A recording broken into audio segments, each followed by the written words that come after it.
है ब्रोकेड से संबंधित। देखें आप, सामूहिक वस्त्रों का नाम, सामूहिक वस्त्रों का नाम यानी कि जो कॉम्बाइंड टेक्सटाइल नेम है, ब्रोकेड किसने दिया? ठीक है, सामूहिक वस्त्रों का नाम, ये जो ब्रोकेड नेम जो है हम लोग देख रहे हैं, ये ब्रोकेड नेम जो है ये किसके द्वारा दिया गया है? ऑप्शन है आपके पास भारतीयों के द्वारा। अच्छा, एक चीज ध्यान रखिएगा, ये फर्स्ट नंबर का क्वेश्चन है, तो आप आंसर में 1 लिख करके ए बी सी या डी लिखेंगे। ठीक है, भारतीयों के द्वारा, अंग्रेजों के द्वारा, फ्रांसीसियों के द्वारा या मुगलों के द्वारा। क्विकली आप आंसर करेंगे, क्विकली आप आंसर करेंगे, आंसर करें, आंसर करें, आंसर करें, आंसर करें। 1 लिखेंगे एंड ए बी सी या डी लिखेंगे। ठीक है, 1 ए बी सी या डी, जो ऑप्शन आपको करेक्ट लगता है। सामूहिक वस्त्रों का नाम ब्रोकेड किसके द्वारा दिया गया है? 1 2 सॉरी ए बी सी या डी, क्विकली आंसर करेंगे। तो देखिए आप, वस्त्रों का सामूहिक नाम ब्रोकेड, ये जो ब्रोकेड नाम है, ये ब्रोकेड नाम जो है वो अंग्रेजों के द्वारा क्या किया गया है? दिया गया है। जब अंग्रेजों ने ब्रोकेड नाम जो है अपने सामूहिक जो हमारे जो जरी वाले वर्क एक तरीके से हैं, जो सोने और चांदी के जो तार वाली जो कढ़ाई करके या उनसे जो है प्रयोग में ले करके जो वस्त्र निर्मित किए जाते थे, तो चाहे पैटर्न कुछ भी हो, चाहे भर करके निर्मित करें, चाहे सतह को थोड़ा खाली रख करके निर्मित करें, चाहे सतह से ऊपर उठा करके उसको निर्मित करें, चाहे पूर्ण जो है सोने के तारों से निर्मित करें, चाहे चांदी के तारों से निर्मित करें, अलग अलग वस्त्र जो है बनाए जाते थे। ठीक है, भारत में अंग्रेजों के आगमन से पहले से ही जो है इस तरह के वस्त्रों के निर्माण की परंपराएं बनी हुई हैं। जो अंग्रेजों ने ब्रोकेड नाम दिया है, इस नाम से पहले ये जितने भी वस्त्र थे भारतीय परंपरा के अंदर जो है कम ख्वाब के नाम से जाने जाते थे। किसके नाम से जाने जाते थे? कम ख्वाब के नाम से जाने जाते थे। तो इस प्रश्न से एक और प्रश्न आपके सामने आ सकता है। ठीक है, एक और प्रश्न यहीं पे बन सकता है कि अंग्रेजों द्वारा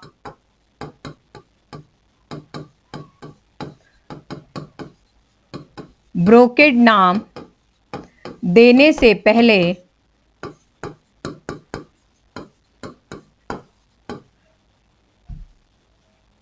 सोने तथा चांदी के तारों से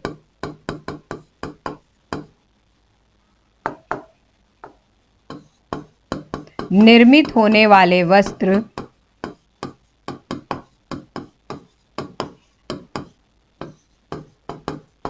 किस नाम से जाने जाते थे?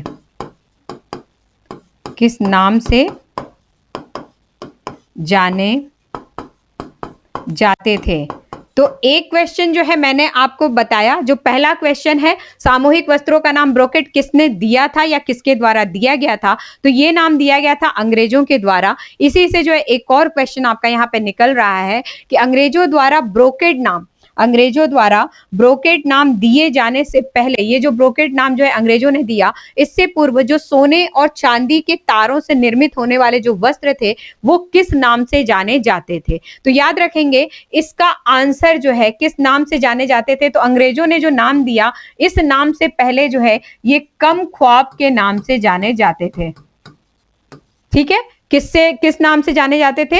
कम ख्वाब के नाम से जो है इसको जाना जाता था। जो भारतीय परंपरा थी, भारतीय शैली थी, या भारतीय जो इंडियन टेक्सटाइल के अंतर्गत जो है जो परंपरागत दृष्टिकोण से ये जो वस्त्र निर्मित होते थे, इनको कम ख्वाब के नाम से ही आरंभिक समय से जो है वो जाना जाता है। आरंभिक समय से ही इसका नाम कम ख्वाब था। लेकिन अंग्रेजों के आगमन के पश्चात जिस तरीके से, यदि आप थोड़ा बहुत इतिहास जो है वो पढ़ते होंगे, यदि आप ऐतिहासिक कुछ स्थितियों या घटनाओं को समझेंगे, तो टेक्सटाइल इंडस्ट्री के अंदर जो है एक बहुत ही बड़ा बूम आया अंग्रेजों के आने के पश्चात, अंग्रेजों का भारत आगमन के पश्चात। और उन्होंने जब ये देखा कि इस तरह के सोने और चांदी के तारों से निर्मित होने वाले अलग अलग तरह के वस्त्र यहाँ पे दिख रहे हैं, ठीक है, अलग अलग तरह के वस्त्र यहाँ पे दिख रहे हैं, तो उन्होंने सबको कॉम्बाइन करके जो है इस शैली को या इस प्रकार के वस्त्र को कॉमनली जो है एक नाम दिया, और वो नाम था ब्रोकेड। तो आई थिंक आप लोगों को ये जो बेसिक कॉन्सेप्ट है ब्रोकेड शब्द का, ये आपको जो है समझ में आ गया होगा। ठीक है, किसी ने लिखा है किम ख्वाब, नहीं, जो स्टार्टिंग में नाम दिया गया था, बच्चों याद रखना, थोड़ा सा जो है कंफ्यूजन हो सकता है आप लोगों को। तो किम ख्वाब जो है कम ख्वाब का एक दूसरा नाम है, ठीक है। किम ख्वाब कम ख्वाब का ही जो है एक दूसरा नाम है, लेकिन जो अंग्रेजों के नाम, ब्रोकेट नाम देने से पहले जो नाम यूज में लिया जाता था वो कम ख्वाब था, ठीक है, कम ख्वाब था। उसके बाद जो नाम उन्होंने दिया है, तो नाम ब्रोकेट दिया, तो ब्रोकेट को भी कई कैटेगरीज में बांटा गया, और उसके बाद जब कैटेगरीज में बांटा गया तो जो कम ख्वाब वाली कैटेगरी आई उसको एक दूसरा नाम भी दिया गया, उसे किम ख्वाब भी कहा गया, ठीक है। आई थिंक आपको ये समझ में आ गया होगा बच्चे, ठीक है ना। थोड़ा सा जो छोटे छोटे, ये बहुत छोटे छोटे मिस्टेक्स होते हैं, लेकिन ये थोड़े से सिली मिस्टेक्स हम इनको कह सकते हैं, थोड़ी थोड़ी अवेयरनेस के कारण जो है ये चीजें रह जाती हैं। तो ये चीजें जो है वो सभी के लिए क्लियर हो गई। बच्चों याद रखना, ब्रोकेट से संबंधित ये जो नाम है अंग्रेजों ने दिया, अंग्रेजों का ब्रोकेट नाम देने से पहले जो हमारे सोने चांदी के तारों का प्रयोग करके जो हमारे वस्त्र तैयार होते थे उन सबको कम ख्वाब कहा जाता था। जिस समय ब्रोकेट नाम दिया गया तो ब्रोकेट, जैसा कि हमने बोला कि सामूहिक वस्त्रों का नाम है, तो इसमें कई तरह के वस्त्र थे, तो कई तरह के वस्त्रों का जब कैटेगराइजेशन किया गया, जब उनका वर्गीकरण किया गया, जब उसको क्लासिफाई किया गया, जब उनको कई भागों में बांटा गया, तो उनका जो सबसे पहला और सबसे बेहतरीन क्लास जो होता है, जैसा कि हर चीज में हम लोग देखते हैं क्लास 1, क्लास 2, क्लास 3, तो सबसे बेहतरीन ब्रोकेट की जो शैली थी वो शैली कम ख्वाब शैली है, और कम ख्वाब का दूसरा नाम क्या है, कीम ख्वाब है। तो ये जो है कॉन्सेप्ट आप समझेंगे। पहले कम ख्वाब के नाम से ही जाना जाता था, अंग्रेजों के नाम देने से पहले कम ख्वाब के नाम से जाना जाता था। कीम ख्वाब जब ब्रोकेट के जो है वो शैलियों को बांटा गया, जब पारंपरिक जो ब्रोकेट है उनकी अलग अलग शैलियों को अलग अलग बांटा गया, तो उसमें जो टॉप की शैली कम ख्वाब है उसका नाम कीम ख्वाब रखा गया, या उसी को कीम ख्वाब भी कहा जाता है, दोनों ही नाम से जो है उसको जाना जाता है, ठीक है। चले, ये पहला क्वेश्चन है, आई थिंक समझ में आ गया। दूसरे क्वेश्चन पे आते हैं। सेकेंड नंबर क्वेश्चन, कीम ख्वाब ब्रोकेट से तात्पर्य है, बताएंगे आप। यहां पे सेकंड लिखेंगे और 1, 2, 3 या 4, A, B, C, D कुछ भी आप ऑप्शन दीजिए। कीम ख्वाब ब्रोकेट से तात्पर्य है, ये जो कीम ख्वाब नाम दिया जा रहा है, ठीक है, इस ब्रोकेट से तात्पर्य क्या है, लहरों के समान, हवा के समान, सपनों से कम नहीं, या उपरोक्त सभी। सेकंड नंबर का आंसर करेंगे, क्विकली करेंगे, सेकेंड नंबर का आंसर करेंगे, क्विकली करेंगे। तो जो हमारा सेकेंड नंबर का क्वेश्चन है, सेकेंड नंबर का क्वेश्चन है कीम ख्वाब ब्रोकेट से तात्पर्य है, तो कीम ख्वाब ब्रोकेट जो होता है उसका जो मीनिंग होता है वो होता है नॉट लेस देन ड्रीम, ठीक है, नॉट लेस देन ड्रीम, ठीक है, not less than dream, that means सपनों से कम नहीं, सपनों से कम नहीं, ठीक है। तो ये ध्यान रखेंगे, कीम ख्वाब ब्रोकेट से तात्पर्य क्या है, सपनों से कम नहीं, अर्थात not less than dream. Next third पे आते हैं, तीसरे क्वेश्चन पे। कम ख्वाब ब्रोकेट में वस्त्रों के नमूने ढके होते हैं, ठीक है। कम ख्वाब जो ब्रोकेट है उसमें जो वस्त्रों के नमूने हैं, नमूने से तात्पर्य क्या होगा, पैटर्न, पैटर्न ढके होते हैं, किससे ढके होते हैं, सोने तथा चांदी के तारों से, रेशम के धागों से, रंगीन सूती धागों से, मिश्रित तंतुओं से निर्मित धागों से। तो ये हमारे तीसरे नंबर का क्वेश्चन है। थर्ड का आप ऑप्शन जो है वो डालेंगे A, B, C या D। तीसरे का 3 लिखेंगे, देन A, B, C या D, ठीक है, 3, उसके बाद A, B, C या D, A, B, C या D, क्विकली क्विकली क्विकली। कम ख्वाब ब्रोकेट में वस्त्रों के नमूने ढके होते हैं सोने चांदी के तारों से, रेशम के धागों से, रंगीन सूती धागों से, या मिश्रित तंतुओं से निर्मित होते हैं। किससे निर्मित होते हैं, थर्ड का A, B, C या D। यहाँ पे कम ख्वाब ब्रोकेट में वस्त्रों के नमूने ढके होते हैं, किससे ढके होते हैं, सोने तथा चांदी के तारों से, रेशम के धागों से, रंगीन सूती धागों से, मिश्रित तंतुओं से निर्मित धागों से। तो याद रखना, तो कम ख्वाब ब्रोकेट में जो वस्त्रों के नमूने होते हैं वो वस्त्रों के नमूने जो है वो सोने और चांदी से क्या होते हैं, सोने और चांदी के तारों से क्या होते हैं, ढके हुए होते हैं। जो वस्त्रों की सतह होती है, जो पृष्ठभूमि होती है, जो कम ख्वाब ब्रोकेट है उसमें तारों से इस कदर, मतलब नमूनों से, पैटर्न से इस कदर ढक जाती है कि पृष्ठभूमि दिखाई ही नहीं देती है। ठीक है, पृष्ठभूमि क्या होती है, दिखाई ही नहीं देती है। मैं आपको दिखाती हूं, ये कम ख्वाब ब्रोकेट है। इस तरीके से यदि आप देखेंगे, यदि मैं आंचल की बात करूं और यदि मैं बॉर्डर्स की बात करूं, तो ये जो है कमख्वाब ब्रोकेट के ये जो बॉर्डर और आंचल हैं, ये चूंकि गोल्डन यहाँ पे आपको दिख रहा है, ये गोल्डन वर्क किया गया है, तो जो जरी का कार्य है वो गोल्डन जो हमारे तार हैं उनसे किए गए हैं, सोने के सुनहरे तारों से किए गए हैं। तो यहाँ पे यदि आप देखेंगे तो जो पृष्ठभूमि है, जो वस्त्रों की पृष्ठभूमि है, वो वस्त्र की पृष्ठभूमि बिल्कुल आपको मतलब ना के बराबर नजर आ रही है। ये पूरे नमूने इतने घने इसमें बनाए गए हैं, इतने घने नमूने हैं ये, कि ये पूरी तरीके से जो है वो सुनहरे हमें नजर आ रहे हैं। जब हम उल्टी सतह की तरफ से देखते हैं तब हमें जो है वो पृष्ठभूमि थोड़ी नजर आती है।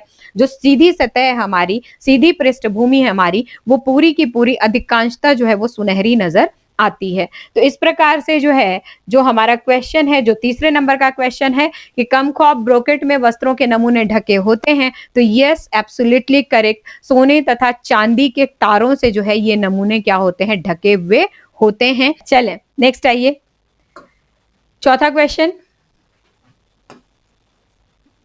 जो फोर्थ क्वेश्चन है हमारे, देखिए, आब ए रवां ब्रोकेट पर किस प्रकार का प्रभाव दिखता है। आब ए रवां, ये नाम है हमारे ब्रोकेट वस्त्र का, इस पे किसका प्रभाव दिखता है, इफेक्ट यदि देखने की कोशिश करें तो किसका दिखता है। बेल बूटे, ए होगा, बी बहते पानी का, सी ज्यामितीय आकृतियों का, या डी उपरोक्त सभी का। तो 4 लिखेंगे, ए बी सी या डी लिखेंगे, 4 लिखेंगे, ए बी सी या डी लिखेंगे, 4 लिखेंगे, ए बी सी या डी लिखेंगे। तो जी हाँ, आबे रवा ब्रोकेट की यदि हम लोग बात करें तो आबे रवा जो है वो आबे रवा पर किसका प्रभाव दिखता है, तो आबे रवा पर जो है वो बहते पानी जैसा प्रभाव जो है वो देखने को मिलता है। आबे रवा जो वस्त्र है या आबे रवा जो ब्रोकेट होता है, ये जो बहते पानी का जो एक कॉन्सेप्ट है, या जो बहते पानी जैसे जो हमारे प्रभाव दिखते हैं, वो कहाँ दिखते हैं, ये भी आप समझ लीजिए। आबे रवा जो हमारा ब्रोकेट है, उस ब्रोकेट पे इस तरह का या बहते पानी का जो प्रभाव है वो कहाँ दिखता है, तो जो बॉर्डर होता है, जो वस्त्र के बॉर्डर पर, एंड देन वस्त्र के आंचल पर, ठीक है, बॉर्डर और आंचल पर जो है आबे रवा ब्रोकेट के अंदर बहते पानी जैसी हमें प्रभाव दिखते हैं। जब भी हम बॉर्डर को देखते हैं तो हमें जो है कुछ तरंगों जैसी संरचनाएं, या हम थोड़ा सा कनेक्ट होते हैं, लहरों जैसी संरचनाएं जो है हमें परिलक्षित होती हैं। सेम यदि हम लोग आंचल की बात करें तो आंचल के पैटर्न भी ऐसे बनाए जाते हैं कि वो हमें लहरदार संरचना लिए हुए जो है वो नजर आते हैं। तो याद रखेंगे, आबे रवा के अंदर जो संरचना होती है या जो प्रभाव है वो कैसा दिखता है, बहते पानी जैसा दिखता है। और यहां से एक और क्वेश्चन आपका पुनः जो इसी क्वेश्चन से बनेगा कि आबे रवा में बहते पानी जैसी संरचना साड़ी के या वस्त्र के किस भाग पे दिखता है। ठीक है ना, आबे रवा ब्रोकेड पर बहते पानी जैसी संरचना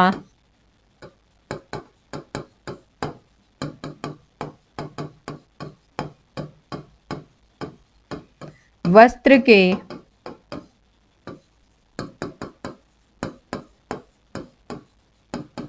किस भाग पर दिखता है।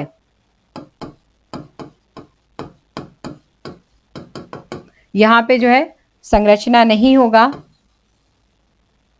जैसा प्रभाव होगा, ठीक है, बहते पानी जैसा प्रभाव है ना, किस भाग पे जो है वो दिखता है। तो किस भाग पे दिखता है, आपके सामने ये तथ्य है, ये जो है हमें बॉर्डर पे भी दिखता है और ये हमें आंचल पर भी दिखता है। तो इस तरह से यदि ये क्वेश्चन यहाँ पे इस तरह से आता है, ये डायरेक्ट क्वेश्चन है, और ये जो है थोड़ा सा घुमा करके है, तो चाहे डायरेक्ट आए चाहे इनडायरेक्ट आए, घुमा करके आए, मैं आशा करती हूँ आप सक्षम है इसको करने के लिए। ठीक है, तो आई थिंक ये क्लियर हो गया होगा आप लोगों का।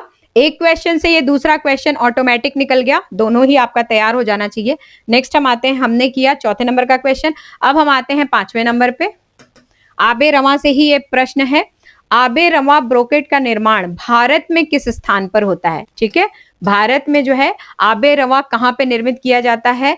ए सूरत, बी बनारस, सी अहमदाबाद, डी उपरोक्त सभी। आंसर करेंगे ए, बी, सी या डी। अच्छा, आंसर करते करते जिन्होंने वीडियो को लाइक नहीं किया, थोड़ा सा लाइक भी तो कर दो यार, ऐसे नहीं किया करो। सभी लाइक करें, वीडियो को लाइक करें, ठीक है। अगर आपको पसंद आ रही है क्लास, एंजॉय कर रहे हैं, कुछ अच्छा अगर आपको दिख रहा है, कुछ मिल रहा है, श्योरली लाइक करें आप इसको, ठीक है। Varanasi, D D D D D. तो क्वेश्चन है हमारे पास, आबे रवा ब्रोकेट का निर्माण भारत के किस स्थान पे होता है? तो ये जो है सूरत में भी बनता है, ये बनारस में भी बनता है, ये अहमदाबाद में भी बनता है। उपरोक्त सभी जो है इसका क्या होगा? करेक्ट आंसर होगा, ठीक है। क्या होगा? करेक्ट आंसर होगा। आबे रवा ब्रोकेट का निर्माण भारत के किस स्थान पे होता है? तो तीनों ही स्थान पे आबे रवा ब्रोकेट बनाया जाता है। नेक्स्ट आइए, छठवें नंबर के क्वेश्चन पे आते हैं। औरंगाबाद में निर्मित ब्रोकेट होती है, औरंगाबाद में निर्मित ब्रोकेट होती है हिमरस, आमरस, दोनों या इनमें से कोई नहीं? क्विकली बताएंगे, 6 लिखेंगे, ए, बी, सी या डी लिखेंगे। औरंगाबाद में निर्मित ब्रोकेट होती है, हिमरस होती है, आमरस होती है, उपरोक्त दोनों होती है, या इनमें से कोई नहीं होती है? क्विकली बताएंगे। तो औरंगाबाद में जो निर्मित होने वाला ब्रोकेट है, औरंगाबाद में जो ब्रोकेट निर्मित होता है वो ब्रोकेट हिमरस होता है। कौन सा ब्रोकेट है? वो ब्रोकेट हिमरस होता है। और हिमरस की खासियत क्या होती है? हिमरस की खासियत ये होती है कि ये सूती वस्त्रों पे तैयार किया जाता है। और किससे तैयार किया जाता है? तो जो हमारे रेशम के जो फ्लोट्स होते हैं, रेशम के फ्लोट से जो है इसको क्या किया जाता है? निर्मित किया जाता है। तो ये वजन में कंपैरेटिवली अन्य वस्त्रों के हिसाब से या अन्य ब्रोकेट वस्त्रों के हिसाब से, जो हमारे पारंपरिक वस्त्र हैं, अन्य पारंपरिक ब्रोकेट वस्त्रों के हिसाब से ये वजन में क्या होते हैं? भारी होते हैं, वजन में भारी होते हैं। जबकि दूसरे ब्रोकेट जो है वो इससे कंपैरेटिवली हल्के होते हैं, ठीक है ना, इससे कंपैरेटिवली हल्के होते हैं।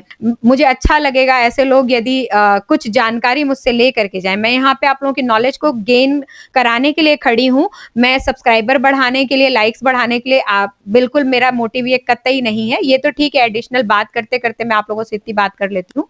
अदरवाइज मैं चाहती हूँ कि इतना नॉलेज आप गेन करके यहाँ से जाए। चलें, छठे नंबर का क्वेश्चन हो गया। सातवें नंबर के क्वेश्चन पे हम आते हैं। सबसे महंगा ब्रोकेट होता है, बताएं सबसे महंगा ब्रोकेट? ए पटथान, बी आबे रवा, सी कम ख्वाब या डी आमरस। आसान क्वेश्चन है, बहुत आसान क्वेश्चन है, बट ये इंपॉर्टेंट है। इंपॉर्टेंट इसलिए है कि ये पूछा गया क्वेश्चन है, ये परीक्षा में आया हुआ क्वेश्चन है, एज इट इज यही क्वेश्चन आया हुआ है, ठीक है। 7 लिखेंगे एंड 1 2 3 4। क्विकली बताइए, क्विकली बताइए। चलो, आंसर जो है यहाँ पे हम आते हैं। सबसे महंगे ब्रोकेट की यदि हम लोग बात करते हैं तो मैंने जैसे कि पहले ही जो है आप लोगों के सामने ये बात रखी थी, जो कम ख्वाब ब्रोकेट होता है, इसमें जो है हम क्या करते हैं? सोने तथा चांदी के तारों का प्रयोग करते हैं, सोने तथा चांदी के तारों का प्रयोग। अब आप बोलेंगे मैम सोने और चांदी के तारों का प्रयोग तो जो है हम आबे रवा में भी कर रहे हैं, तो महंगा कम ख्वाब क्यों है? क्योंकि हम कम ख्वाब में जो सोने और चांदी के तारों का प्रयोग करते हैं, तो इस सोने और चांदी के प्रयोग से जो संपूर्ण हमारा वस्त्र होता है, पूरी वस्त्र की पृष्ठभूमि ही हम क्या करते हैं? इससे ढक देते हैं, ठीक है। तो संपूर्ण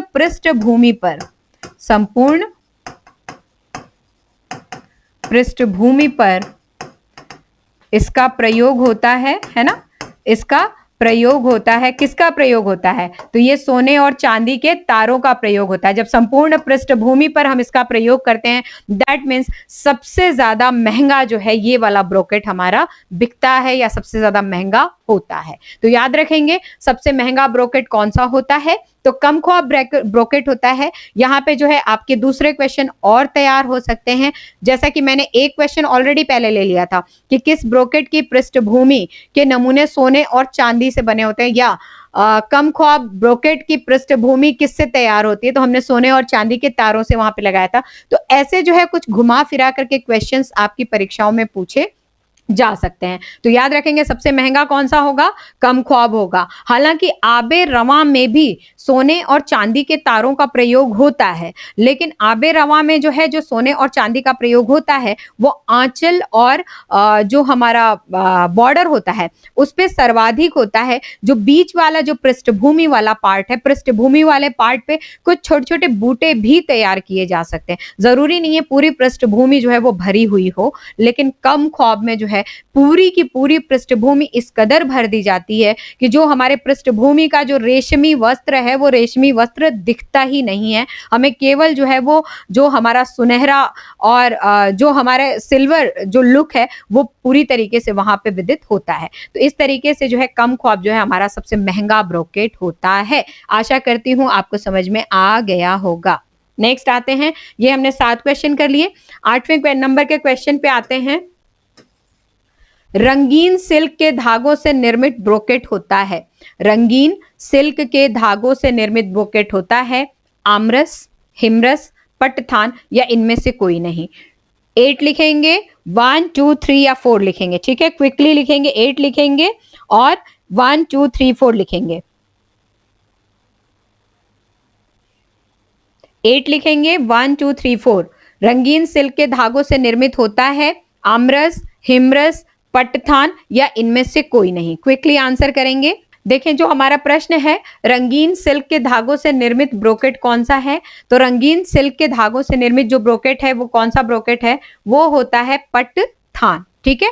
पटथान में जो है पटथान ब्रोकेट के अंदर जो सिल्क का वस्त्र है, सिल्क के वस्त्र पर ही सिल्क के धागों का प्रयोग किया जाता है और ये धागे क्या होते हैं? रंगीन होते हैं। साथ ही साथ हम सिल्क के धागों का प्रयोग करके सिल्क के वस्त्रों पे यदि हम काम करके इसको ब्रोकेट हम कैसे कह सकते हैं? तो ऐसा नहीं है, रंगीन सिल्क के धागों का प्रयोग करके पूरा वर्क किया जाता है, लेकिन बीच बीच में चाहे हम पृष्ठभूमि के बूटों में, चाहे हम आंचल के जो हमारे वर्क होते हैं उसमें, या फिर हमारे बॉर्डर के जो वर्क होते हैं, रंगीन धागों के बीच बीच में हम सोने के तार का प्रयोग करके बीच बीच में कुछ बूटे से जो है वो बनाते हैं, या कुछ छोटी मोटी संरचना जो है वो बीच में जो है हम लोग बनाते हैं, चाहे सोने के तार से चाहे चांदी के तार से। तो बीच बीच में जो है रंगीन धागों के बीच में सोने या चांदी के तारों से सुनहरे या रुपहले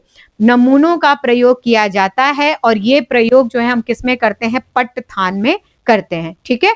पटथान में करते हैं। यहां पे ये क्वेश्चन आपका जो है अगेन एक और निर्मित हो सकता है, किस प्रकार के ब्रोकेड में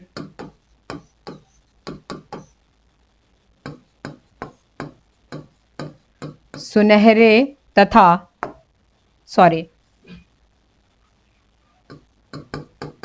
रंगीन रेशमी नमूनों के साथ सुनहरी या सुनहरे तथा रुपहरे नमूनों का प्रयोग होता है। तो याद रखेंगे, जहां पे ये जो रंगीन रेशमी नमूने हैं, रंगीन रेशमी नमूनों के साथ हमारे पास ये तथ्य जो है वो सामने आ रहा है, रंगीन रेशमी नमूनों के साथ ये सुनहरे और रुपहरे, ये 2 शब्द आ रहे हैं। इन नमूनों का जब हम प्रयोग कर रहे हैं तो ऐसे नमूनों के प्रयोग से जो निर्मित वस्त्र है वो क्या है? हमारा पटथान होता है। अब यहाँ पे 2 शब्द मैंने लिए, सुनहरे और रुपहरे, ठीक है। ये 2 शब्द लिए, पारंपरिक शब्द है ये, और आपको जानना जरूरी है, क्योंकि बार बार जब भी जो है हम लोग इस तरह के शब्दों का प्रयोग करते हैं तो तुकबंदी जो है हमारे साथ जो है वो दिखती रहती है। सुनहरे रुपहरे हमेशा जो है एक साथ जो है इन शब्दों का प्रयोग किया जाता है। और ब्रोकेड की बात करें हम लोग तो पटथान में जो है स्पेशली सुनहरे रुपहरे शब्द का प्रयोग आपको पुस्तकों में भी मिल जाएगा। तो ये सुनहरे और रुपहरे क्या होते हैं? तो सुनहरे मतलब गोल्डन, जो सोने के तार से निर्मित होता है, दिस इज सुनहरे। रुपहरे मतलब सिल्वर, जो चांदी के तार से निर्मित हो रहा है वो क्या हो रहा है, रुपहरे हो रहे हैं। तो सुनहरे और रुपहरे, इन दोनों का कॉन्सेप्ट भी मैं आशा करती हूँ आप लोगों को समझ में आ गया होगा। देखो, जो विषय होता है ना, हर विषय के अंदर जब भी हम अध्ययन करते हैं तो हर विषय के अंदर विषय की अपनी कुछ शब्दावलियां चलती रहती हैं, कुछ अलग अलग टर्मिनोलॉजीज चलती रहती हैं। तो इन टर्मिनोलॉजीज से भी हम लोगों को रूबरू होना पड़ता है, हमें होना चाहिए भी। ठीक है, कभी इस तरह से प्रश्न आपके आ जाएं तो आप कभी भटके नहीं, आप सोचे सुनहरा, सुनहरा तो फिर भी समझ में आ रहा है, रुपहरा नहीं समझ में आता है। ठीक है ना, तो सुनहरा रुपहरा जब भी आपके सामने आए तो आप हमेशा याद रखें सोने और चांदी के तार का काम। ठीक है, गोल्डन एंड सिल्वर जो तारों से जो काम निर्मित होता है, दिस इज सुनहरा एंड रुपहरा। ठीक है, मैं आशा करती हूँ आपको ये समझ में आ गया होगा। कम ख्वाब से ये बिल्कुल भी नहीं मिलते जुलते हैं, क्योंकि कम ख्वाब में पूरी की पूरी जो पूरा का पूरा वस्त्र है या पूरी साड़ी है वो पूरे ही जो है सोने और चांदी के तारों से और पूरे उसी से भर के तैयार होते हैं। जबकि हम लोग पटथान की बात करें तो पटथान में हम रंगीन रेशमी धागों से जो है, हम रंगीन रेशमी धागों से इसको बना रहे हैं, और बीच बीच में जो है वो कुछ बूटियां या कुछ हम लोग कोई आकृति, कोई संरचना, कोई डिजाइन, कोई पैटर्न जो है बीच बीच में जो है वो क्या कर रहे हैं, या तो सोने के तार के प्रयोग से या चांदी के तार के प्रयोग से हम लोग इसमें डाल रहे हैं। मैं आप लोगों को दिखाती हूं, देखो ये है हमारा पटथान। ठीक है, यह है पटथान ब्रोकेट वस्त्र। इसमें जो है यदि आप देखेंगे तो ये जो है रंगीन जो है, यहाँ पे रंगीन जो है रेशमी धागों से जो है ये इस तरह के जो है वो पैटर्न्स को क्या किया गया है, निर्मित किया गया है। रंगीन रेशमी धागों से ये पैटर्न को निर्मित किया गया है। मैंने ओरिजिनल पटथान की फोटोग्राफ बहुत खोजने की कोशिश की, मुझे ओरिजिनल नहीं मिला। ये जो है ब्लेंडेड पटथान का जो है ये डिजाइन मुझे दिखा है। अब इसमें यदि आप इसके जो बॉर्डर की पृष्ठभूमि को देखेंगे तो बॉर्डर की पृष्ठभूमि जो है वो गोल्डन से निर्मित की गई है। तो ये जो गोल्डन से निर्मित की गई है ये पृष्ठभूमि जो है ये धागा है। ठीक है, ये जो रेशम का धागा होता है गोल्डन कलर के रेशमी धागे से ये निर्मित है। जब आप यहाँ पे आएंगे, ये जो लेस बनी हुई है, ये वाला जो पार्ट है, ये वाला जो पार्ट है, ये वाला जो आप देख रहे हैं, ये वाला जो हिस्सा है, ये जो लेस बनी हुई है ये जो है तार से निर्मित है, क्योंकि इसकी बनावट ही कुछ अलग तरह की है। ठीक है, थोड़ा बड़ा करती हूं मैं। यदि आप बुनाई के परिप्रेक्ष्य में देखेंगे तो ये जो बुनाई है ये अलग तरह की है, तो ये जो है तार से बना हुआ है। तो ये जो है यहाँ पे जो है हमने क्या किया, सुनहरे रंग के तार का प्रयोग करके ये पैटर्न निर्मित किया। जबकि ये जो भरावन वाला भाग है ये हमारे रेशमी धागे से ही निर्मित है, क्योंकि ये जो आप कलरफुल डिजाइन देख रहे हैं जिस तरह से ये भरे हुए हैं, ठीक उसी पैटर्न में जो है ये भरावन भी हमारा दिख रहा है। अब इसमें जो है जो पटथान जो हम लोग यहाँ पे देख रहे हैं, इसमें ये बॉर्डर के अंदर हम ये वर्क देख रहे हैं, जबकि वो जो पृष्ठभूमि है, पृष्ठभूमि के अंदर ये पूरा भरा हुआ नहीं है। यदि पूरा भरा हुआ होता तो फिर हम फिर भी कम ख्वाब की तरह कह सकते थे इसको, लेकिन ये भरा हुआ है ही नहीं। इसमें जो है वो जगह जगह छोटे छोटे जो है पृष्ठभूमियों पे छोटी छोटी आकृतियां नजर आती हैं। जैसे इस पे थोड़े से मोर की तरह आकृति नजर आ रही है, पता नहीं आप लोगों को विजिबल हो पा रहा है या नहीं विजिबल हो पा रहा है, बट ये कुछ मोर की सी संरचना जो है यहाँ पे जो है आपको मयूर की सी संरचना यहाँ पे दिख रही है। छोटे छोटे कुछ यहाँ पे फ्लावर्स भी बन सकते हैं, कुछ बूटे भी बनते हैं, कुछ ज्यामितीय आकृतियां भी छोटे छोटे जो है वो बीच बीच में बूटे डाले जा सकते हैं। एंड इनमें भी जो है आप देखें ये संपूर्ण जो है वो गोल्डन तरह से कलर से सॉरी रेशम के धागों से जो है यहाँ पे सुनहरे रेशम के धागों से ये प्रयोग में लिया जा सकता है। अब इनमें बीच बीच में जैसे ये यहाँ पे यदि मोर के हम लोग यदि सिर के ऊपर देखें तो ये जो संरचना होती है ये सोने के तार से हो सकता है, या ये जो भरावन है इसमें चांदी का तार भरा जा सकता है, या इस तरह से जो है ये पंख वाली जो संरचना है ये हम लोग सोने या चांदी का कर सकते हैं। तो पूरी साड़ी जो है बिल्कुल भी सोने या चांदी के तार से नहीं होती। इनफैक्ट यदि हम लोग कंपेयर करें तो ये संपूर्ण साड़ी या संपूर्ण वस्त्र तैयार ही रेशमी धागों से होता है, जिसमें बीच बीच में थोड़ा बहुत हम अंश सुनहरा और रुपहरा जो है वो डिजाइन का डालते हैं। तो ये इस तरीके से जो है हमारा पटथान है। मैं आशा करती हूं आपको ये समझ में आ गया होगा। चले हम नेक्स्ट क्वेश्चन पे चलते हैं। कथनों पर विचार कीजिए, कथनों पर विचार कीजिए। यहाँ पे जो है कुछ कथन दिए गए हैं, इन कथनों पे विचार करना है। तो विचार से तात्पर्य क्या है, जब भी ऐसे प्रश्नों को पढ़ेंगे विचार से तात्पर्य है कि इस तरह के प्रश्नों में पॉइंट वाइज जैसे जैसे आप सेंटेंस पढ़ते चलें इन पे विचार हमें क्या करना है, दो ही विचार करने हैं कि ये या तो सही है या फिर गलत है। ठीक है, तो जैसे ही आप पढ़ेंगे, जो सेंटेंस आपको सही लग रहा है उसको सही करना है, जो गलत लग रहा है उसको गलत करना है। तो हिमरस ब्रोकेट रेशम के फ्लोट से तैयार होता है। दूसरा, हिमरस ब्रोकेट के लिए रेशम के वस्त्र का प्रयोग होता है। तीसरा, हिमरस ब्रोकेट गर्मियों के लिए अनुकूल होता है। अब यहाँ पे क्वेश्चन का जो कूट है वो दिया हुआ है कि ये जो 3 आपके सामने सेंटेंसेस हैं, इनमें से कौन सा कथन असत्य है। तो ये क्वेश्चन हमारा है 9वें नंबर का। ठीक है, 9 नंबर का क्वेश्चन है, तो 9 लिखेंगे एंड ए बी सी और डी, ये जो है आंसर आप डालेंगे। 9 नंबर का क्वेश्चन है, ए बी सी या डी, ये डालेंगे। कौन सा कथन इसमें पूछा जा रहा है असत्य है। ठीक है, कौन सा कथन आपको गलत लग रहा है। ठीक है, असत्य कौन सा है एक्सप्लेन करते हैं हम लोग। कथनों पे विचार हम लोग कर रहे हैं। हमारे सामने जो पहला कथन है वो है हिमरस ब्रोकेट रेशम के फ्लोट से तैयार होता है। ठीक है, जो हिमरस ब्रोकेट होता है वो क्या होता है, रेशम के फ्लोट से तैयार होता है। किसी ने पूछा था मुझसे कि फ्लोट्स क्या होते हैं। तो जो रेशम होता है, आपको पता है जो रेशम हमें प्राप्त होता है वो अविरल लंबे धागे के रूप में प्राप्त होता है। ठीक है, वो बहुत लंबा धागा होता है, बहुत लंबे जो है वो धागे के रूप में हम इसकी प्राप्ति करते हैं।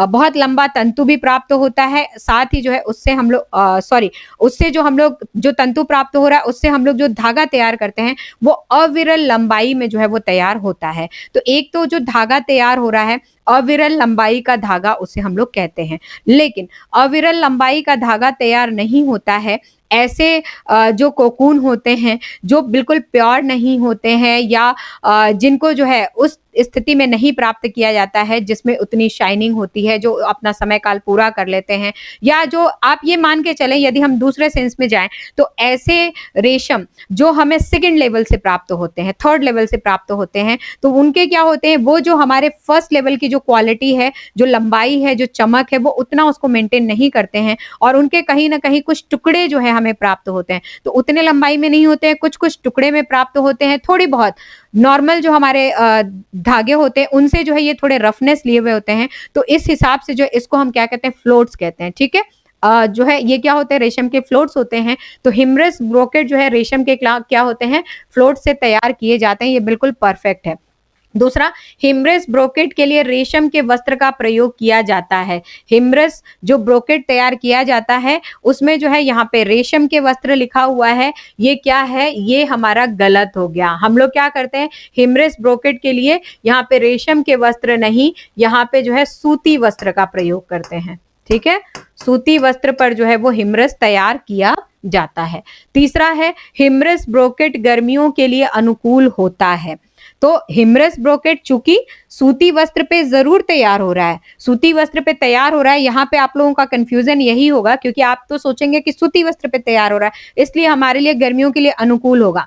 लेकिन आप ये भी ध्यान रखिए कि उस पे रेशम के फ्लोट्स जो है वो फ्लोट से जो है उसको निर्मित किया जा रहा है। ठीक है, उसको रेशम के जो है वो फ्लोट से निर्मित किया जा रहा है। तो रेशम के फ्लोट से निर्मित किया जा रहा है तो कहीं ना कहीं जो उसकी सतह है, उसकी सतह बहुत मोटी होती है। जो वस्त्र निर्मित होता है वो बहुत वजनी निर्मित होता है। तो कंपैरेटिवली यदि देखा जाए तो वो वस्त्र जो है दूसरे वस्त्रों के मुकाबले, सूती वस्त्रों के मुकाबले जो है गर्माहट लिए हुए होता है। तो इस हिसाब से जो है वो गर्मियों के लिए अनुकूल नहीं होता है। क्या होता है, गर्मियों के लिए अनुकूल नहीं होता है। तो ये कथन भी जो है हमारा क्या है, असत्य है। तीसरा भी जो है वो क्या है, असत्य है। इस हिसाब से पूछा जा रहा है कि कौन सा कथन असत्य है, तो याद रखेंगे पहला हमारा सत्य है, दूसरा और तीसरा असत्य है। दैट मीन्स जो बी ऑप्शन है इस प्रश्न के लिए जो है वो करेक्ट होगा। नेक्स्ट आइए 10वें नंबर पे आते हैं। 10 नंबर का क्वेश्चन है, ब्रोकेट के लिए वस्त्रों की पृष्ठभूमि होती है।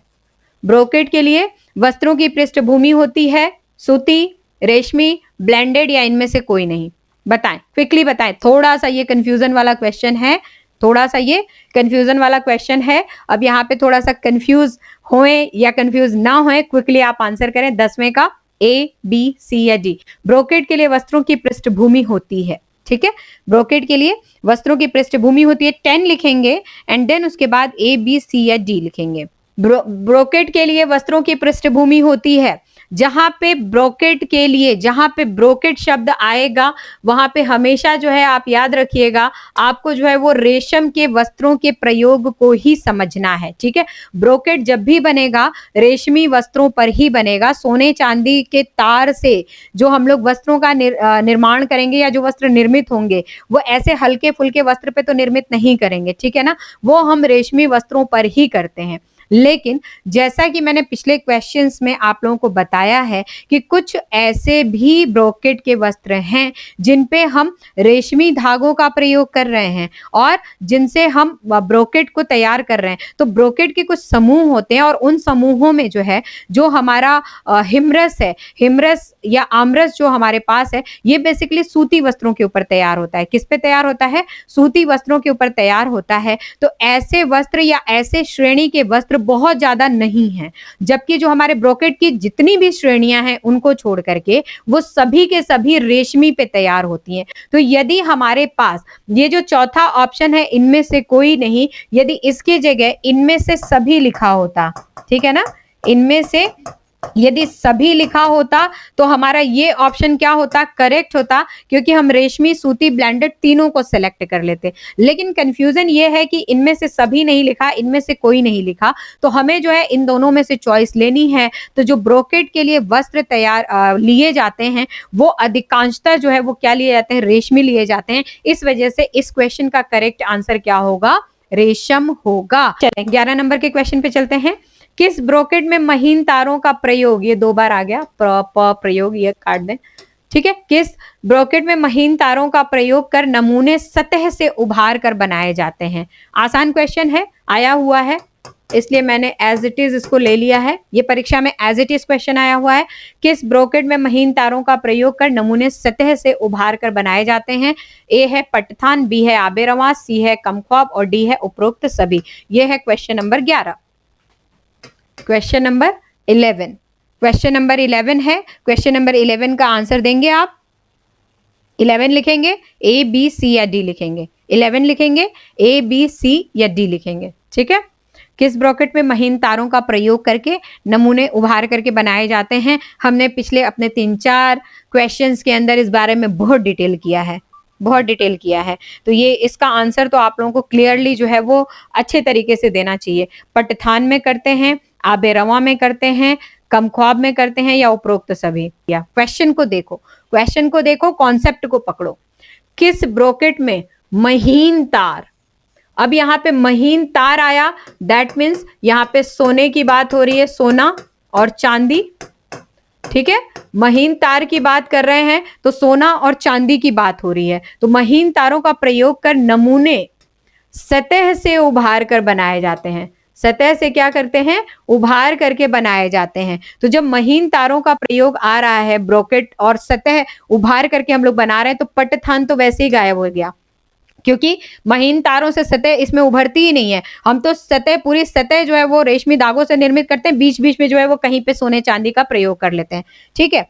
देन उसके बाद जो है यहाँ पे आबे रवा की बात हो रही है, ठीक है। तो आबे रवा में जो है कभी भी सतह से जो है जो हमारे नमूने हैं वो उभरते नहीं हैं, बल्कि नमूनों पर जो है हमारे लहरों जैसी संरचना क्या होती है? नजर आती है। तो ये भी जो है इसका आंसर नहीं होगा। और यदि ये और ये इसका आंसर नहीं है, दैट मीन्स उपरोक्त सभी जो है इसका आंसर नहीं होगा। जो कमख्वाब ब्रोकेट होता है इसमें सोने और चांदी के तारों का प्रयोग हम लोग करते हैं। क्या करते हैं? महीन तारों का प्रयोग करते हैं। और महीन तारों का प्रयोग करके पूरी जो साड़ी होती है, कभी भी आप अपनी रियल लाइफ में भी यदि किसी का इस तरीके से जरी वाला काम, जरी वाला जिसको हम बोलते हैं ना हमारे साधारण लैंग्वेज में, हमारे साधारण लैंग्वेज में यदि आप इस तरह के जरी वाले काम को देखेंगे, यदि इस तरीके के वर्क को देखेंगे, यदि आप बनारसी साड़ी को भी अच्छी तरीके से देख लेंगे, जो बनारसी साड़ियां निर्मित होती हैं, प्योर बनारसी साड़ी यदि किसी के पास हो तो आप उसको देखिएगा। जो तार से निर्मित किया जाता है, उस तार का जो वर्क होता है वो सतह से कहीं ना कहीं नमूने जो है वो उभरे हुए होते हैं। और ये नमूने जो है, जो हमारा सबसे कीमती ब्रोकेट होता है, जिसमें केवल और केवल तारों का ही प्रयोग करके नमूना बनाया जाता है, हमारा जो है कमख्वाब ब्रोकेट होता है। तो क्वेश्चन था हमारे पास, किस ब्रोकेट में महीन तारों का प्रयोग कर नमूने सतह से उभार करके बनाए जाते हैं? तो बच्चों, कमख्वाब ब्रोकेट में हम नमूने सतह से उभार करके तैयार करते हैं। चलिए नेक्स्ट हम आते हैं नेक्स्ट क्वेश्चन में। ये हमारा 11 नंबर का क्वेश्चन था। आते हैं हम 12 नंबर के क्वेश्चन में। कथन कारण का क्वेश्चन है। तो जैसे जैसे हम पढ़ेंगे, पढ़ते साथ ही जो है वो सही गलत देखिए, देन उसके बाद ऑप्शन का चयन कीजिए। ए है, कथन है हमारे पास, कमख्वाब ब्रोकेट से स्त्रियों के लिए लहंगा, ब्लाउज तथा ओढ़नी तैयार की जाती है। जो कमख्वाब ब्रोकेट होता है उससे स्त्रियों के लिए लहंगा, ब्लाउज तथा ओढ़नी तैयार की जाती है। कारण बताया जा रहा है, आमरस ब्रोकेट में आमरस का तात्पर्य बर्फ से होता है। ठीक है, आमरस जो ब्रोकेट है उसमें जो शब्द आमरस है उसका तात्पर्य बर्फ से होता है। ऑप्शंस आपके सामने हैं, ए आर दोनों सही, ए आर की सही व्याख्या, ए आर दोनों सही, आर ए की सही व्याख्या नहीं, ए सही आर गलत, ए गलत आर सही। चारों में से कौन सा होगा आपके हिसाब से, ये आप बताएं। क्वेश्चन नंबर 12 है, 12 नंबर का क्वेश्चन है, ए बी सी या डी। क्विकली आप आंसर करें। 12 नंबर लिखेंगे और ए बी सी या डी आप जो है वो लिखेंगे। ए बी सी या डी आप लिखेंगे। ओके, देखें आप, कथन हमारे सामने है, कमख्वाब ब्रोकेट से स्त्रियों के लिए लहंगा, ब्लाउज तथा ओढ़नी तैयार की जाती है। बिल्कुल परफेक्ट करेक्ट है ये सेंटेंस। जो कमख्वाब ब्रोकेट है उस ब्रोकेट से जो महिलाओं के जो परिधान निर्मित होते हैं उन परिधानों के अंतर्गत लहंगा भी बनता है, ब्लाउज भी बनता है और ओढ़नी भी तैयार की जाती है।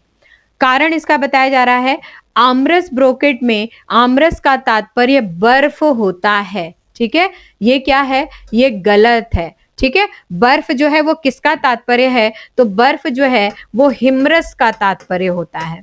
ठीक है, हिमरस का तात्पर्य जो है वो बर्फ होता है। तो ए सही और आर गलत, ए सही और आर गलत, सी ऑप्शन क्या होगा इस प्रश्न का सही जवाब होगा। ठीक है, नेक्स्ट आते हैं 13 नंबर के क्वेश्चन पे। ये है हमारा 13 नंबर का क्वेश्चन। ब्रोकेट साड़ियां प्रतीक होती हैं। बहुत आसान क्वेश्चन है और कहीं ना कहीं ये भी जो है वो पुराना आया हुआ क्वेश्चन है, परीक्षा में आया हुआ है, ये परीक्षा में आया हुआ प्रश्न है। ब्रोकेट साड़ियां प्रतीक होती हैं, किसकी प्रतीक होती हैं, शुभ और मंगलमय की, ऐश्वर्य और वैभव की, सुहाग की या उपरोक्त सभी की। 13 नंबर डालेंगे। बहुत आसान क्वेश्चन है लेकिन आया हुआ है तो आपको इसको जो है वो आंसर करना पड़ेगा और सही आंसर करना पड़ेगा। ब्रोकेट साड़ियां प्रतीक हैं, 13 लिखेंगे, ए बी सी या डी लिखेंगे। ठीक है, ब्रोकेट साड़ियां प्रतीक हैं, शुभ और मंगलमय का प्रतीक है, क्योंकि कहीं भी कुछ ऐसे पारंपरिक कार्य हमारे होते हैं, शादी ब्याह उत्सव त्योहार, कुछ पारंपरिक हमारे कुछ परंपराएं, ट्रेडिशनल वर्क, जहां पे भी हम जो है इसको क्या करते हैं, धारण करते हैं। ऐश्वर्य तथा वैभव का, भैया सोने चांदी से निर्मित है, रेशम के वस्त्र पर निर्मित हो रहा है, तो हर कोई तो अफोर्ड भी नहीं कर पाता है। तो ये कहीं ना कहीं जिसके पास है उसके अंदर जो है एक ऐश्वर्य का, एक वैभव का कहीं ना कहीं आभास उसको जो है वो होता रहता है, वो प्रफुल्लित होता है इस चीज से, इस तथ्य से। ये वो स्त्रियां जिनके पास इस तरीके की साड़ियां हैं वो बड़ी खुश होती है कि हमारे पास जो है वो ब्रोकेट की साड़ियां हैं, सोने चांदी के तारों वाली साड़ियां हैं। तो कहीं ना कहीं ऐश्वर्य और वैभव का भी प्रतीक है।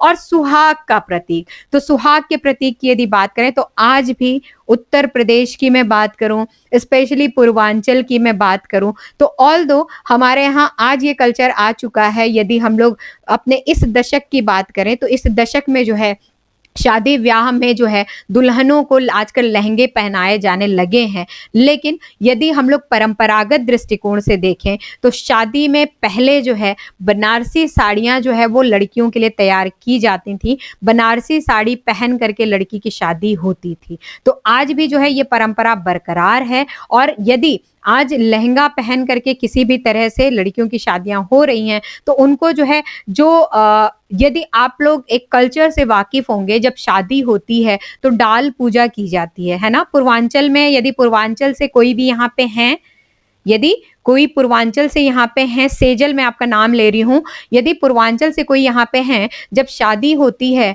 तो जो डाल पूजा होती है, डाल पूजा एक रस्म होती है, उस रस्म के अंदर जो है लड़के वाले लड़की के लिए कुछ सामान लेकर के आते हैं शादी में, जिसमें मोस्टली जो है वो गहना और साड़ी, ये दो चीजें जो है स्पेशली मायने रखती हैं। वो डाल जो है सबके सामने दिखाया जाता है, बताया जाता है कि लड़के वाले लड़की के लिए ये चीजें लेकर के आए हैं, एंड वो जो डाल रखा जाता है, साड़ी और गहने जो रखे जाते हैं, उसकी बाकायदे पूजा की जाती है। ठीक है, तो ये रस्म जो है पूर्वांचल में है। जो भी बच्चे पूर्वांचल के हैं, मुझे ऐसा लगता है वो इस रस्म से जो है वो बखूबी वाकिफ होंगे। डाल की पूजा की जाती है और डाल की जो साड़ियां होती हैं, आजकल अनगिनत अनलिमिटेड, चाहे जितने भी जो है नंबर ही नहीं है उसके कि कितनी साड़ियां चढ़ाई जाती हैं, लेकिन कुछ काल पहले, कुछ दशक पहले जो है इनकी संख्याएं निर्धारित थी। 5 साड़ी चढ़ती थी, 7 साड़ी चढ़ती थी, 11 साड़ी चढ़ती थी। तो इस तरीके से 5, 7 और 11 का जो है वो नंबर्स ऑफ साड़ीज का कॉम्बिनेशन था,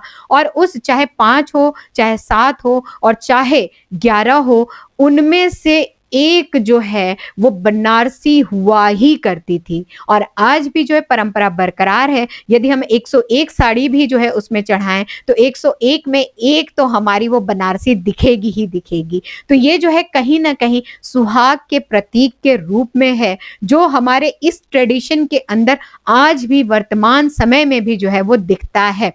जो लोग उस एरिया से बिलोंग करते हैं उनको अच्छी तरीके से ये पता होगा। भले ही जो है आज वर्तमान समय में बिल्कुल आप ये मान के चलें कि यदि आप पैसे वाले भी नहीं हैं, यदि आपके पास पैसे नहीं हैं, फिर भी यदि शादी हो रही है तो लड़के वाले 100% फॉर श्योर लड़की को डाल में साड़ी चढ़ाते ही चढ़ाते हैं। अब ठीक है, यदि वो सोने चांदी के तारों वाले यदि ब्रोकेट चढ़ा रहे हैं तो वो ऐश्वर्य और वैभव को कहीं ना कहीं वहां पे देख रहे हैं। लेकिन आजकल जो है हर तरह की सुविधाएं मौजूद हैं, ब्लेंडेड वस्त्र तैयार हो गए जो बिल्कुल ब्रोकेट की तरह देखने में लगते हैं। तो 1000 रुपए की कीमत में भी हम उस 1 लाख के या 50,000 वाली कॉस्टिंग की तरह दिखने वाली जो है वो साड़ियां प्राप्त कर सकते हैं, लेकिन उस पैटर्न की साड़ियां आज भी डाल पे चढ़ाई जाती हैं। ठीक है, तो इस तरीके से शुभ और मंगलमय का प्रतीक है, ऐश्वर्य और वैभव का प्रतीक है, सुहाग का प्रतीक है। उपरोक्त सभी जो है इस प्रश्न का क्या होगा, करेक्ट आंसर होगा। 13 नंबर के क्वेश्चन पे हम थे, 14 नंबर के क्वेश्चन पे आते हैं। किस ब्रोकेट की चौड़ाई कम होती है? किस ब्रोकेट की चौड़ाई कम होती है? आमरस, आबेरवा, पटथान या इनमें से कोई नहीं। 14 लिखेंगे, ए बी सी या जी, आंसर लिखेंगे। तो इस क्वेश्चन का आंसर जो है वो पटथान होगा। क्या होगा? पटथान होगा। पटथान की जो चौड़ाई होती है वो चौड़ाई क्या होती है? कम होती है। पटथान की जो है वो चौड़ाई कम होती है, इसलिए जो पटथान ब्रोकेट होते हैं इससे साड़ियों का निर्माण कम होता है। ठीक है, साड़ियां कम तैयार होती हैं। जो ओढ़ने के वस्त्र हैं, ओढ़नी है या जो ब्लाउज के वस्त्र हैं, इस तरह के वस्त्र जो है इससे अधिक निर्मित किए जाते हैं। तो किस ब्रोकेट की चौड़ाई कम होती है? तो पटथान की चौड़ाई क्या होती है? कम होती है। और हम लोग आते हैं अपने आखिरी प्रश्न पे। इस प्रश्नोत्तरी का ये आखिरी प्रश्न है 15 नंबर का। पटथान ब्रोकेट से निर्मित होता है। क्या निर्मित होता है? पुरुषों के लिए धोती, साड़ियां, अंगरखा या इनमें से कोई नहीं। 15 नंबर लिखेंगे। 15 का ए बी सी या डी, क्विकली आंसर करेंगे। आंसर कीजिए आप। पटथान ब्रोकेट से निर्मित होता है, पुरुषों के लिए धोती, साड़ियां, अंगरखा या इनमें से कोई नहीं। 15 लिखेंगे एंड ऑप्शंस डालेंगे। देखें, जैसा कि मैंने आपको इस क्वेश्चन से पहले ही जो है, जो प्रश्न इसके पहले आया था हमारे पास कि किस ब्रोकेट की चौड़ाई कम होती है, तो हमने कहा कि ब्रोकेट की चौड़ाई जो है वो पटथान की कम होती है। तो जो पटथान की चौड़ाई कम होती है तो पटथान से हम धोती तो तैयार ही नहीं कर सकते। जब इतनी चौड़ी ही नहीं है तो धोती हम इतनी तैयार कर ही नहीं पाएंगे, साड़ियां भी हम नहीं तैयार कर पाएंगे, क्योंकि हमें जो है वो एटलीस्ट ये मान के चलें कि इसकी चौड़ाई जो है चाहिए होती है कि हम ऊपर से नीचे तक आराम से इसको बांध सके। तो धोती और साड़ी ये तो तैयार होगी नहीं। अंगरखा जो है वो क्या है? अंगरखा यदि आपको पता हो तो एक परिधान का नाम है, जिसमें जो है यहां से यहां तक जो है एक पार्ट बनता है, देन यहां से आपके चोली से लेकर के नीचे तक जो है फ्रिल वाला एक पार्ट बनता है। ठीक है, चोली से लेकर के एंड नीचे तक जो है एक फ्रिल वाला पार्ट बनता है और इसको जो है ला करके यहाँ पे डोरी से जो है वो बांध करके पहना जाता है। तो अलग-अलग पार्ट में कटिंग करके उसका स्टिच करके हम क्या करते हैं, ये तैयार करते हैं। तो ये बेसिकली हम परिधान तैयार कर रहे हैं। तो हम लोग पट्टथान से जो है इस तरह के परिधान को तैयार कर सकते हैं। लेकिन यदि कहा जाए कि धोती और साड़ी इससे निर्मित होते हैं तो नहीं होते, क्योंकि इनकी चौड़ाई क्या होती है, कम होती है। तो पटथान ब्रोकेट से निर्मित होता है, क्या निर्मित होता है, तो अंग रखा जो है वो निर्मित होता है। और जितने भी कॉन्सेप्ट थे, मैं आशा करती हूँ आप लोगों को समझ में आ गया होगा। एक क्विक यदि रिवीजन ले ब्रोकेट के बारे में तो 5-7 फैक्ट है, इनको कभी भी आप भूलेंगे नहीं। जो ब्रोकेट का सामूहिक नाम है, ब्रोकेट जो सामूहिक वस्त्रों का एक समूह या सामूहिक नाम दिया गया, ये नाम अंग्रेजों के द्वारा दिया गया। इस नाम को देने से पूर्व ब्रोकेट के जितने वस्त्र थे भारत में परंपरागत दृष्टिकोण से कमख्वाब के नाम से जाने जाते थे। ब्रोकेट नाम देने के पश्चात कमख्वाब को एक श्रेणी में रखा गया, तब उसे किमखीब भी कहा गया और आज वर्तमान में कमख्वाब को ही किमखीब कहते हैं। नेक्स्ट, ब्रोकेट की जो है वो 4 श्रेणियां बनाई गई, जिनमें जो टॉप क्लास ब्रोकेट है वो कमख्वाब ब्रोकेट, देन उसके बाद जो है जो दूसरा ब्रोकेट है उसको आबे रवा कहा गया, तीसरे प्रकार के ब्रोकेट को जो है हम हिमरस और आमरस कहते हैं और चौथे प्रकार का ब्रोकेट जो है वो पटथान होता है। इन चारों में सबसे कम चौड़ाई वाला जो ब्रोकेट है वो पटथान होता है। इन चारों में सबसे महंगा ब्रोकेट जो होता है वो कमख्वाब होता है। सोने और चांदी का प्योर प्रयोग करके संपूर्ण सतह पे उभरी हुई संरचना या उभरे हुए नमूने जो है कमख्वाब ब्रोकेट पे बनाए जाते हैं। बॉर्डर और आंचल पे लहरदार जो है संरचना या बहते पानी जैसी संरचना आबे रवा ब्रोकेट पे नजर आती है। जो हिमरस और आमरस हैं वो रेशम के धागों से निर्मित होने वाले सूती वस्त्रों पे जो है ये ब्रोकेट तैयार किए जाते हैं। हिमरस रेशम के फ्लोट से निर्मित होते हैं, जबकि आमरस जो है वो रेशम के अविरल लंबे धागे से निर्मित होते हैं। जो पटथान होता है, पटथान रंगीन रेशमी धागों के प्रयोग से तैयार होता है, जिसमें बीच बीच में जो है सुनहरे और रुपहले नमूने सोने और चांदी के तारों के द्वारा बनाए जाते हैं। तो ये संपूर्ण जो है वो ब्रोकेट से संबंधित फैक्ट्स हैं। मैं आशा करती हूं आपको ये फैक्ट समझ में आ गए होंगे। कंसेप्ट को हमने क्वेश्चन आंसर्स में ले लिया है। कभी भी इस टॉपिक से रिलेटेड कभी भी किसी भी परीक्षा में क्वेश्चन आएंगे, मुझे जितने बच्चे देख रहे हैं, आपका एक क्वेश्चन भी गलत नहीं होना चाहिए।